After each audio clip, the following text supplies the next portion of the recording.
ایک مرتبہ قریش کی کچھ لوگ سیدنا عمر کے پاس آئے نا، تو سیدنا عمر نے کیا کیا ہوا تھا،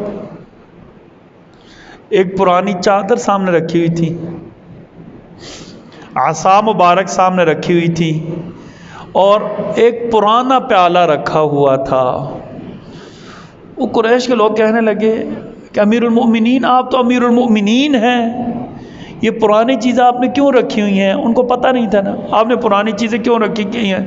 تو سیدنا عمر نے پتہ کیا فرمایا، ھذا میراث من اکرمکم اللہ تعالی بہ واعزکم، ھذا میراث من اکرمکم اللہ تعالی بہ وعزکم۔ اللہ اکبر، یہ اس عظیم ہستی کی بچی ہوئی چیزیں ہیں جن کی وجہ سے اللہ تعالیٰ نے قریش کو بھی اور ہم سب کو عزت دی ہے۔ قریش کی